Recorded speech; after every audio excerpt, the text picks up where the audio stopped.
કાર્ય પદ્ધતિ, ઉત્સેચકીય આલેખ તેમજ શક્તિ સ્વરૂપની સક્રિય સંકલ્પના વિશે કેટલીક માહિતી મેળવીશું. હવે આપણે અગાઉના ટોપિકમાં ભણી ચૂક્યા કે ઉત્સેચકો વિશિષ્ટ પ્રકારના પ્રોટીનના બનેલા છે, એટલે કે એના ગુણધર્મો પ્રોટીનને અનુસરે છે. જેમ પ્રોટીનમાં ડિનેચરેશન થાય એમ ઉત્સેચકોમાં પણ થાય. હવે અહીં આપણે શક્તિની સંકલ્પના રજૂ કરી છે કે કેવી રીતે પ્રક્રિયાર્થી અને નિપજ એમની વચ્ચે બોન્ડિંગ થઈ અને તાળા ચાવી અથવા તો લોક એન્ડ કી મિકેનિઝમ દ્વારા નિપજ પ્રાપ્ત થાય, પ્રોડક્ટ પ્રાપ્ત થાય અને ઉત્સેચકો તેના મૂળ સ્વરૂપમાં પાછા મળે. હવે આપણે જે જૈવ રાસાયણિક કે ચયાપચયિક પ્રક્રિયાઓ છે, એટલે કે રૂપાંતરણની પ્રક્રિયાઓ કે જેમાં પ્રક્રિયાર્થી હોય એનું નિપજમાં રૂપાંતર થતું હોય, તો હવે આવી શક્તિની સંકલ્પના એટલે કે રાસાયણિક ચયાપચયિક રૂપાંતરણ એટલે પ્રક્રિયાર્થીનું નિપજમાં રૂપાંતર કરતી પ્રક્રિયા. એટલે કે અહીં આપણે પ્રક્રિયામાં સબસ્ટ્રેટ અને એન્ઝાઇમ, સબસ્ટ્રેટ એટલે કે પ્રક્રિયાર્થી, એન્ઝાઇમ એટલે ઉત્સેચક અને પ્રોડક્ટ એટલે નિપજ. તો ઉત્સેચક ઈ સક્રિય સ્થાન ધરાવતું ત્રિપરિમાણ સ્વરૂપ ધરાવતું પ્રોટીન છે. એનું સ્વરૂપ કેવું છે? 3D એટલે કે ત્રિપરિમાણ સંરચના ધરાવે છે.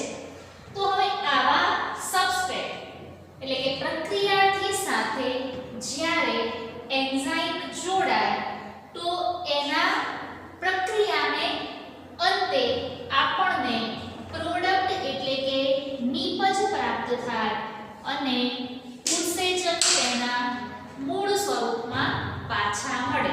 આપણે એના ગુણધર્મ અનુસાર ભણ્યા છીએ કે ઉત્સેચકો પ્રક્રિયાને અંતે વપરાઈ જતા નથી, પરંતુ મૂળ સ્વરૂપમાં પાછા પ્રાપ્ત થાય છે. તો હવે પ્રક્રિયાર્થી એટલે કે S, ઉત્સેચક E ના સક્રિય સ્થાન તરફ પ્રસરણ પામે છે.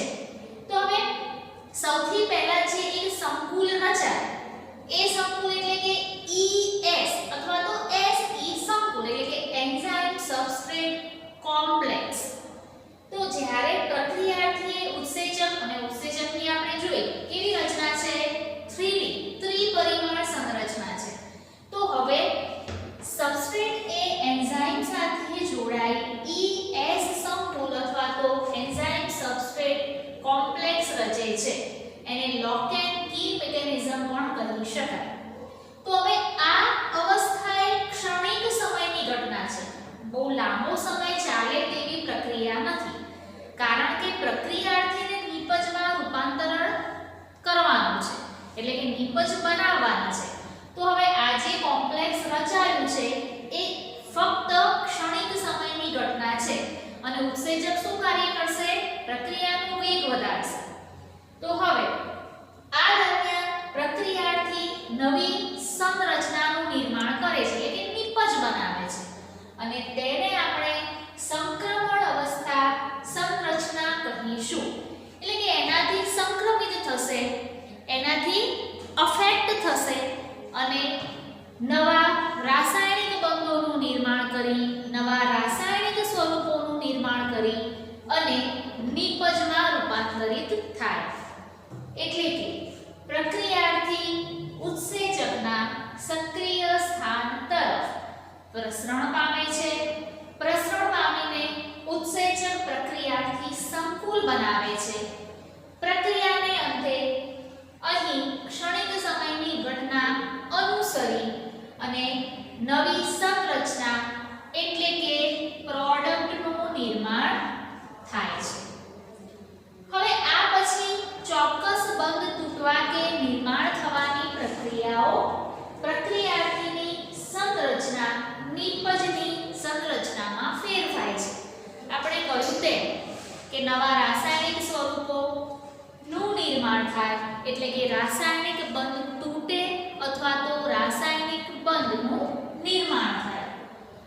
હવે આ જે નિપજ પ્રાપ્ત થાય છે એ ક્યાંથી તો જે સંકુલ રચાયું છે, સબસ્ટ્રેટ એન્ઝાઇમ કોમ્પ્લેક્સ રચાયું છે, એ ઉત્સેચકના સક્રિય સ્થાનેથી નિપજ એટલે કે પ્રોડક્ટ મુક્ત થશે. તો આ જે રૂપાંતરણનો પથ છે, ચયાપચયિક પથ, કે જેમાં ક્રમિક સંક્રમણ અવસ્થા જોવા મળે છે. સ્ટેપ બાય સ્ટેપ આપણે પહેલા પણ જોયું કે આ શ્રેણીબદ્ધ પ્રક્રિયાઓમાંથી પસાર થાય છે અને પ્રત્યેક પગથિયે કંઈક ને કંઈક નવી ઉત્સેચકીય પ્રક્રિયાઓ ઘટનાઓ થતી હોય છે. કેટલીક પ્રક્રિયામાં એક જ ઉત્સેચક પણ ભાગ લે, કેટલીક પ્રક્રિયામાં એક કરતાં વધુ ઉત્સેચકો પણ ભાગ લેતા હોય છે. તો જ્યારે રૂપાંતરણનો આ પથ ક્રમિક સંક્રમણ અવસ્થા પ્રાપ્ત કરે છે, તેના કારણે સ્થાયી પ્રક્રિયક અને નિપજની વચ્ચે ઘણી બધી રૂપાંતરિત સંરચનાત્મક પ્રક્રિયાઓ અથવા તો અવસ્થાઓ થતી હોય છે.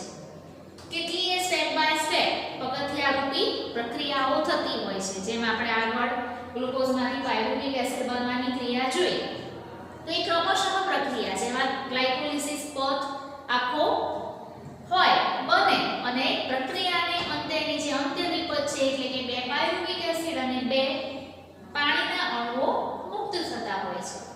તો હવે મધ્યવર્તી સંરચના અવસ્થા અસ્થાયી એટલે કે જ્યારે સબસ્ટ્રેટ અને એન્ઝાઇમ જોડાયેલા હોય, કોમ્પ્લેક્સ બનાવ્યું હોય, તો એ એક મધ્યવર્તી અવસ્થા છે. અને આ મધ્યવર્તી અવસ્થા એટલે કે એની સ્થાયી નહીં પરંતુ અસ્થાયી અવસ્થા છે. જેમ આપણે કહ્યું એમ કે આ કેવી છે, ક્ષણિક સમયની ઘટના છે. તો હવે આ ક્ષણિક સમયની મધ્યવર્તી સંરચના છે, જ્યારે અણુની શક્તિ અવસ્થા સાથે સ્થાયી સંરચના ધરાવે છે, કે જ્યારે તેનું નિપજમાં રૂપાંતરણ થઈ જશે ત્યારે એ શક્તિનું સ્થાયિત્વ ધરાવશે. It has some energy. જે નવો કેમિકલ કે જે નવો અણુ બનશે એની પાસે એની પોતાની સ્થાયિત્વ ધરાવતી શક્તિ કે ઊર્જા છે. હવે ધારો કે આપણે આલેખ કે જેમાં આવા ઊર્જાના તફાવતના આધારે અથવા તો શક્તિ સ્તરોના રૂપાંતરણના તફાવતને આધારે કેવા પ્રકારની પ્રક્રિયાઓ થાય છે રૂપાંતરણના, તે જોઈશું. બાહ્ય ઉષ્મીય પ્રક્રિયા અથવા તો અંતઃ ઉષ્મીય પ્રક્રિયા. તો હવે આજે બાહ્ય ઉષ્મીય પ્રક્રિયા એટલે કે એક્ઝોથર્મિક રિએક્શન્સ, અંતઃ ઉષ્મીય એટલે કે એન્ડોથર્મિક રિએક્શન્સ. તો હવે આ કઈ રીતે ફેરફાર દર્શાવે? જેમ કે આલેખમાં x અક્ષ વડે અવસ્થા દ્વારા આપણે બંધારણીય રૂપાંતરણમાં ફેરફાર એટલે કે પ્રક્રિયાર્થીમાંથી નિપજ બનશે તે દર્શાવ્યું છે. જ્યારે y અક્ષ એટલે કે શક્તિના મૂલ્ય અથવા તો શક્તિના સ્તરો રજૂ કરે છે. ઓછું શક્તિ સ્તર, વધુ શક્તિ સ્તર. હવે એક એટલે કે બાહ્ય ઉષ્મીય પ્રક્રિયા એક્ઝોથર્મિક રિએક્શન્સ પ્રમાણે આપણે જોઈશું કે શા માટે નિપજ પ્રક્રિયા કરતા નીચા સ્તરે શક્તિ સ્તરે હોય છે. હવે અહીં જે બાહ્ય ઉષ્મીય પ્રક્રિયા છે એમાં શક્તિની આવશ્યકતા રહેતી હોતી નથી. હવે શક્તિની આવશ્યકતા નથી એટલે કે નિપજનું જે નિર્માણ કરવાનું છે એમાં શક્તિ જરૂરી નથી. માટે નિપજ એ પ્રક્રિયાર્થી કરતા નીચા શક્તિ સ્તરે હોય. જ્યારે અંતઃ ઉષ્મીય પ્રક્રિયામાં નિપજ પ્રક્રિયાર્થી કરતા ઊંચા સ્તરે હોય છે એટલે કે એમાં શક્તિની આવશ્યકતા છે. એનું શક્તિ મૂલ્ય ઊંચું છે. તો ઊંચું શક્તિ મૂલ્ય કેવી રીતે મેળવશે? એને બહારથી કોઈ પ્રકારની વધુ એનર્જી પ્રાપ્ત થાય ત્યારે.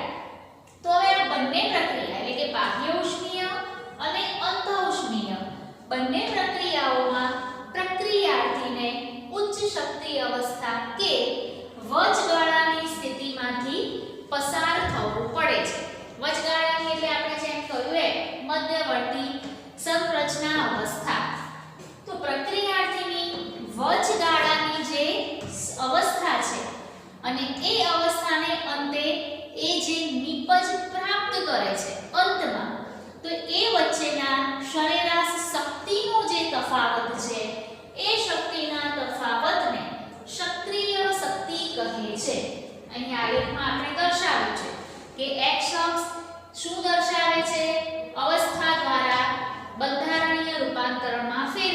કે કેવા પ્રકારના નવા બંધ બનશે કે તૂટશે અને અંતમાં આપણને નિપજ પ્રાપ્ત થશે.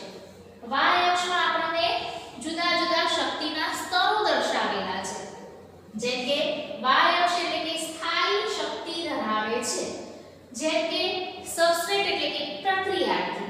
તો જ્યારે એ ઉત્સેચક વગર સ્થાયી સક્રિય શક્તિ દર્શાવે ત્યારે તેમાંથી થતું નિપજનું રૂપાંતર, અને જ્યારે ઉત્સેચક વગર સક્રિય શક્તિ ધરાવે ત્યારે એની જે સંક્રમિત અવસ્થા છે અને તેમાંથી થતું નિપજનું રૂપાંતર. તો આ રૂપાંતરણની પ્રક્રિયા બે રીતે ફેરફાર દર્શાવે: બાહ્ય ઉષ્મીય પ્રક્રિયા અને અંતઃ ઉષ્મીય પ્રક્રિયા. તો હવે બાહ્ય અને અંતઃ ઉષ્મીય પ્રક્રિયાને આપણે કેવી રીતે ફેરફાર દ્વારા સમજીશું.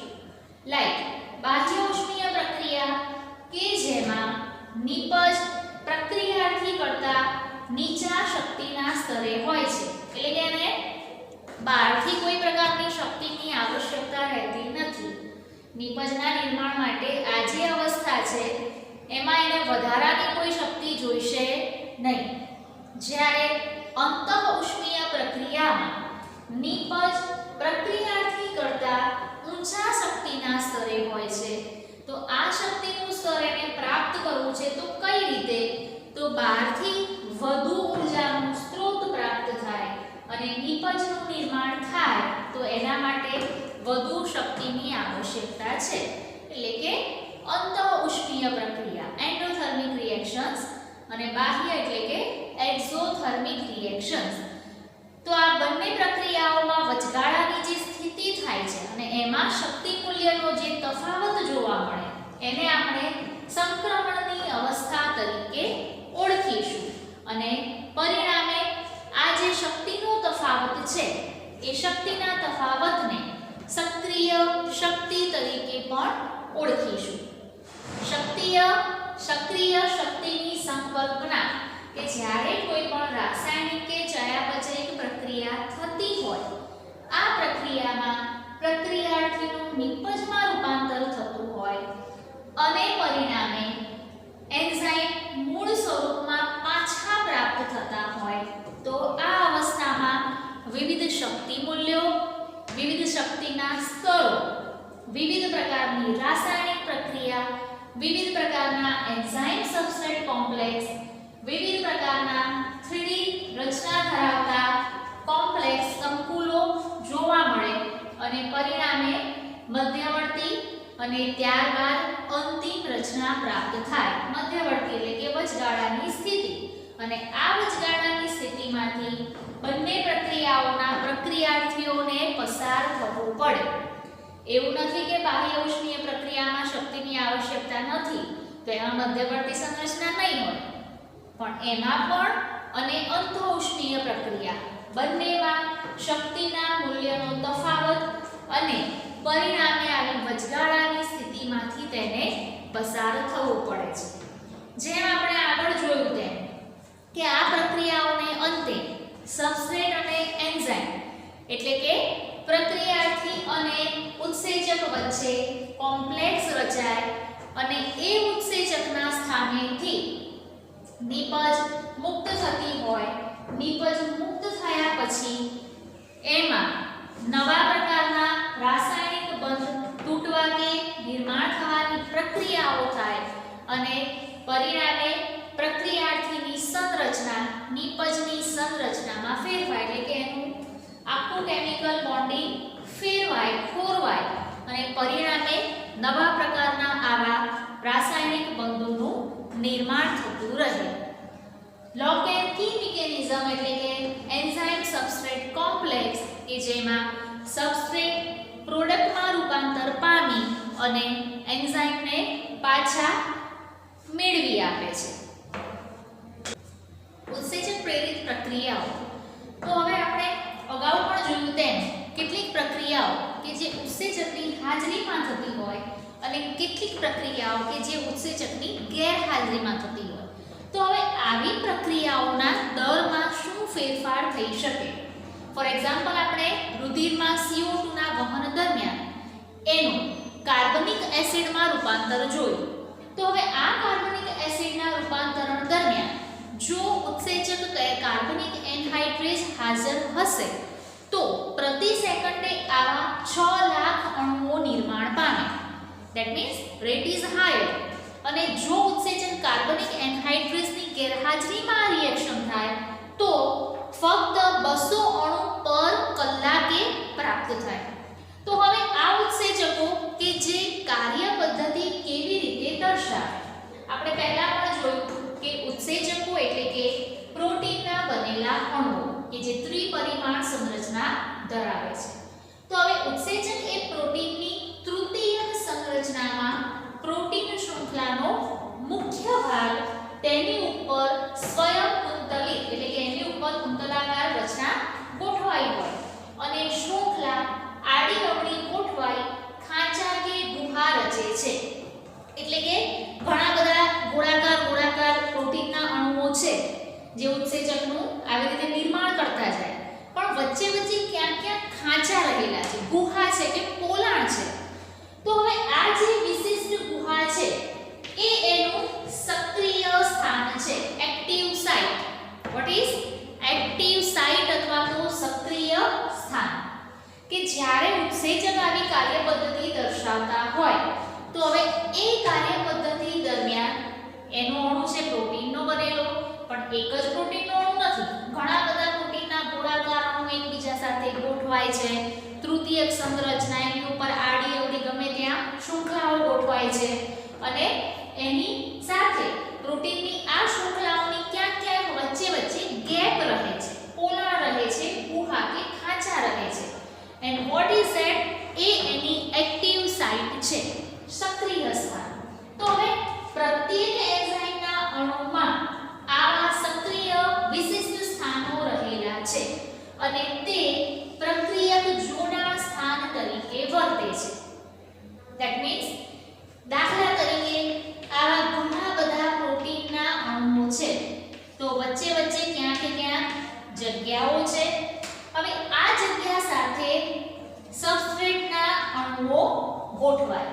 ધેટ મીન્સ આ જ્યાં પોલાણ છે એ એની એક્ટિવ સાઇટ છે અને આ એક્ટિવ સાઇટ સાથે જોડાણ ધરાવે અને પરિણામે એ લોક એન્ડ કી મિકેનિઝમ દર્શાવે, એટલે કે એન્ઝાઇમ સબસ્ટ્રેટ કોમ્પ્લેક્સ.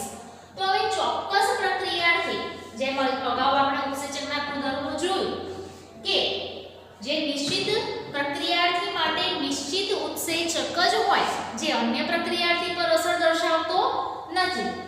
તો હવે એવી રીતે જ્યારે ચોક્કસ પ્રક્રિયાર્થી સાથે આવો ચોક્કસ પ્રકારનો ઉત્સેચક જોડાય છે અને પરિણામે એન્ઝાઇમ સબસ્ટ્રેટ કોમ્પ્લેક્સ બનાવે છે. આપણે અગાઉ જોયું તેમ કે એન્ઝાઇમ સબસ્ટ્રેટ કોમ્પ્લેક્સ બનાવે ત્યારે શક્તિના સ્તરોમાં તફાવત જોવા મળે અને પરિણામે વચગાળાની સ્થિતિનું નિર્માણ થાય.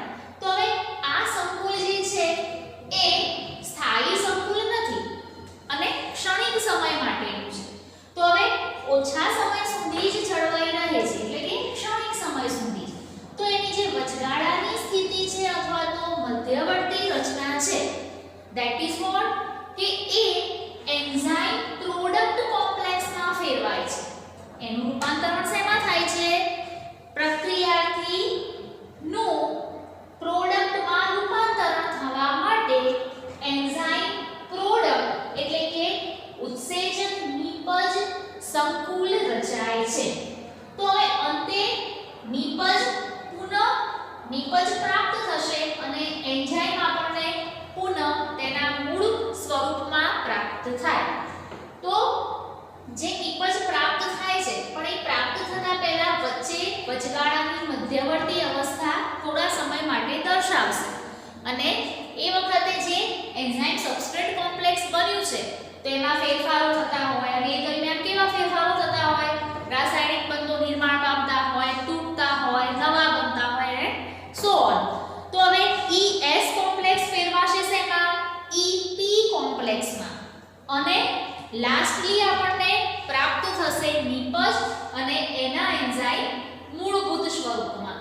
તો હવે એન્ઝાઇમ સબસ્ટ્રેટ કોમ્પ્લેક્સ છે અને એ એન્ઝાઇમ પ્રોડક્ટ કોમ્પ્લેક્સ કોમ્પ્લેક્સમાં રૂપાંતરણ પામે આ જે વચગાળાની મધ્યવર્તી અવસ્થાઓ છે એ અવસ્થાઓમાં આપણને ઘણા બધા પ્રકારની રાસાયણિક પ્રક્રિયાઓ એ સમયે થતી જોવા મળે, જેમાં શક્તિના સ્તરો બદલાતા હોય, તફાવત જોવા મળતો હોય, સો ઓન. તો હવે લાસ્ટલી આપણને પ્રોડક્ટ એટલે કે નિપજ પ્રાપ્ત થાય અને એન્ઝાઇમ મૂળ સ્વરૂપમાં પાછા મળે. તો હવે આ જે એન્ઝાઇમ છે એ હવે શું કરશે? તો એ આગળના નવી પ્રક્રિયામાં પ્રક્રિયાર્થી સાથે જોડાઈ અને પોતાનું કાર્ય ચાલુ કરશે, એટલે કે ચક્રીય પ્રક્રિયા ચાલ્યા જ કરે. આપણે કહ્યું છે તેમ કે ચયાપચયની જે પ્રક્રિયાઓ છે એ અસંતુલિત રીતે થતી ગતિમાન પ્રક્રિયાઓ છે, કે એ સ્ટોપ થઈ જાય તેવી પ્રક્રિયા નથી. તો હવે આપણને કોઈ પૂછે કે આ ચક્રીય પ્રક્રિયા કે જેમાં ઉત્સેચક એ પ્રક્રિયાર્થી સાથે જોડાય છે અને આપણને અંતમાં નિપજ પ્રાપ્ત કરાવે છે, તો એ ચરણબદ્ધ સમજાવો કે કઈ રીતે સ્ટેપ બાય સ્ટેપ આપણે સમજાવી શકાય. આની આ જ વસ્તુ છે જેને આપણે વાક્ય રૂપે આલેખ્યું છે. સૌથી પહેલા પ્રક્રિયાર્થી એટલે કે સબસ્ટ્રેટ એ ઉત્સેચકના સક્રિય સ્થાને જોડાશે. એટલે શું થશે? એન્ઝાઇમ છે, સબસ્ટ્રેટ છે, જે જોડાશે અને બનશે એન્ઝાઇમ સબસ્ટ્રેટ કોમ્પ્લેક્સ. નાઉ ઉત્સેચક સાથે જોડાયેલ જે પ્રક્રિયક છે તે ઉત્સેચકને તેના આકારમાં બદલાવ માટે ઉત્તેજે છે. કોને? કે ઉત્સેચક સાથે જોડાયેલ જે પ્રક્રિયક છે એ શું કરશે કે એન્ઝાઇમને તેના આકારમાં બદલાવ લાવશે, જેથી શું કરશે? પ્રક્રિયાર્થી સાથે મજબૂત જોડાણ કરશે. આપણે પહેલા પણ જોયું કે આવી ઘણી બધી ગેપ્સ છે, પોલાણ છે. જ્યારે એની સાથે સબસ્ટ્રેટ જોડાશે, આ આખું એન્ઝાઇમ કોમ્પ્લેક્સ છે. સબસ્ટ્રેટ જ્યારે એની ગુહાઓમાં જોડાતા હોય તો ઉત્સેચકનું જે સ્વરૂપ છે એમાં ફેરફાર કરશે અને પરિણામે એના આકારમાં બદલાવ ઉત્તેજે. તો પ્રક્રિયાર્થી સાથે એક મજબૂત બોન્ડિંગ બનાવશે, તો જ પ્રક્રિયાનો વેગ વધશે ને. એમને એની સાથે આપણે ઉત્સેચક નાખી દીધા છે તો કોઈ પ્રક્રિયા થવાની નથી. તો હવે ઉત્સેચકનું જે સક્રિય સ્થાન છે એ પ્રક્રિયાર્થીના ગાઢ સંપર્કમાં આવવાને કારણે પ્રક્રિયાર્થીમાં રાસાયણિક બંધ તૂટે છે. એટલે જે આ મધ્યવર્તી કોમ્પ્લેક્સ બન્યું છે, સંકુલ રચાયું છે, એ વચગાળાની સ્થિતિમાં શું ફરક થશે? કે રાસાયણિક બંધ તૂટશે અને ઉત્સેચક નિપજનું સંકુલ રચાશે. તો હવે આ જે મધ્યવર્તી પ્રક્રિયાઓ છે તો આ પ્રક્રિયાઓ દરમિયાન ઘણી બધી ફાસ્ટ થતી, કારણ કે આ ક્ષણિક સમયની ઘટના છે એટલે ખૂબ જ ઝડપથી થતી પ્રક્રિયાઓ જોવા મળે. દાખલા તરીકે આપણે સામાન્ય રીતે દૂધ છે, દૂધમાંથી દહીં બનાવવું છે, તો હવે દહીં બનાવવા માટે આપણે દૂધની અંદર આપણે મેળવણ સ્વરૂપે થોડી માત્રામાં દહીં ઉમેર્યું છે તો આપણે રૂમ ટેમ્પરેચરે એઝ ઇટ ઇઝ રાખી દઈશું, અને ખાસ કરીને વિન્ટર સિઝનમાં તો એ પ્રક્રિયા ફાસ્ટ થશે નહીં. પણ જો એને તાપમાન આપવામાં આવશે, જેમ આપણે આગળ તાપમાનની સર્વ સ્વીકૃતિનો નિયમ પણ ભણ્યા કે એને જો તાપમાન આપવામાં આવશે તો એ યોગ્ય તાપમાને ખૂબ ઝડપથી દૂધમાંથી દહીંમાં ફેરવાશે. અને માનો કે આપણે દૂધમાં લીંબુના રસના થોડા ટીપા નીચવ્યા છે, તો થોડાક જ સમયમાં આપણે જોઈશું કે અંદર ઉત્સેચકીય પ્રક્રિયાઓ થવાને કારણે ફટાફટ એનું લેક્ટિક એસિડમાં રૂપાંતર થશે. એટલે કે દૂધ ફાટી જશે, પાણીનો ભાગ અલગ તરી આવશે અને કૂચા સ્વરૂપે પનીરનો ભાગ જુદો પડશે. તો આ બધી તાપમાનને અનુલક્ષીને, ઉત્સેચકને અનુલક્ષીને થતી પ્રક્રિયાઓ છે. જો એમાં આપણે તાપમાન વધારીશું, ઘટાડીશું, ફક્ત 10 સેલ્સિયસનો પણ તાપમાનનો વધઘટ થશે તો પણ પ્રક્રિયાઓના વેગમાં, એના દરમાં વધારો ઘટાડો થઈ શકે. તો હવે ઉત્સેચક એટલે કે નવનિર્મિત નિપજને મુક્ત કરશે. એનું જે બંધારણ બદલાયું તો એ જે મધ્યવર્તી ગાળો હતો એ ગાળામાં શું થશે? તો એનું જે નવું નિર્માણ થયેલું રાસાયણિક બંધારણ છે એ નિપજને મુક્ત કરશે અને મુક્ત થયેલો ઉત્સેચક પ્રક્રિયાર્થીના અન્ય અણુ સાથે જોડાવા માટે પાછો રેડી થઈ જશે. એટલે કે જે પ્રક્રિયાઓ ઓનગોઈંગ છે તો આવી ઓનગોઈંગ પ્રોસેસીસમાં શું થશે કે જે મુક્ત થયેલો ઉત્સેચક છે એ ફરીથી પાછો જોડાઈ જશે કોના સાથે? નવા પ્રક્રિયાર્થીના અણુ સાથે, એટલે કે સબસ્ટ્રેટ સાથે, અને આ પ્રકારે પુનઃ ચક્રીય પ્રક્રિયાઓ શરૂ થાય. ફરીથી કે ઉત્સેચક કાર્ય કેવી રીતે કરે છે, તાળા અને કુંચીનો સિદ્ધાંત. એના માટે આપણે જોઈએ, દાખલા તરીકે આ પ્રકારે આપણી પાસે એન્ઝાઇમ છે. એ એન્ઝાઇમની ગુહામાં, આ એનો ખાંચો કે ગુહા છે, ત્યાં આપણે આવી રીતે પ્રક્રિયાર્થીને જોડ્યો. એટલે કે એન્ઝાઇમ છે, સબસ્ટ્રેટ છે. એ એન્ઝાઇમ સબસ્ટ્રેટ એક કોમ્પ્લેક્સ રચે અને એ કોમ્પ્લેક્સના અંતે વચગાળાનું, એટલે કે એન્ઝાઇમ પ્રોડક્ટ એવું નિર્માણ થાય અને અંતમાં ફરીથી પાછા ઉત્સેચક મૂળ સ્વરૂપમાં અને પ્રોડક્ટ તેમજ ઊર્જા મુક્ત થાય. તો હવે આ તાળા અને કુંચીનો, એટલે કે તાળાની અંદર યોગ્ય ચાવી હોય ને તો જ જાય. લોક છે, ગમે તે આપણે સ્કૂલમાં, ઘરમાં ઘણી બધી જગ્યાએ લોક જોયા છે, તો એ લોકમાં એકના ઘરની ચાવી બીજાના ઘરમાં લાગે છે? નથી લાગતી. પણ એના માટે પર્ટિક્યુલર ચાવી હોય તો જ. તો હવે આ જ રીતે ઉત્સેચક પણ કાર્ય પદ્ધતિ દર્શાવે છે. તો ઉત્સેચકનો અણુ કેવો છે કે જે ગોળાકાર પ્રોટીનનો બનેલો છે, એમાં ઘણી બધી કુંતલાકાર રચનાઓ તેમજ પોલીપેપ્ટાઇડ શૃંખલાઓ એકબીજા સાથે ગોઠવાયેલી છે, આડી અવળી ગમે તે દિશામાં, અને વચ્ચે વચ્ચે ક્યાંક ગેપ્સ, ગુહા કે પોલાણ નિર્માણ કરે છે, ખાંચા. આ ખાંચાઓના એક્ટિવ સાઇટમાં એના સબસ્ટ્રેટ, એટલે કે પ્રક્રિયાર્થીઓ જોડાઈ જાય છે અને પ્રક્રિયાર્થી જોડાઈ મધ્યવર્તી ઈપી કોમ્પ્લેક્સ રચી પ્રોડક્ટને મુક્ત કરશે અને મૂળ સ્વરૂપમાં એન્ઝાઇમ મળશે, જે ફરીથી પુનઃ અન્ય સબસ્ટ્રેટ પ્રક્રિયાર્થી સાથે જોડાવા માટે રેડી થાય છે. હવે નેક્સ્ટ આપણે ઉત્સેચકોના વિવિધ પ્રકારને લગતા ટોપિક એ જોઈશું. Till then, take care, goodbye, and please do like and subscribe my videos. Thank you.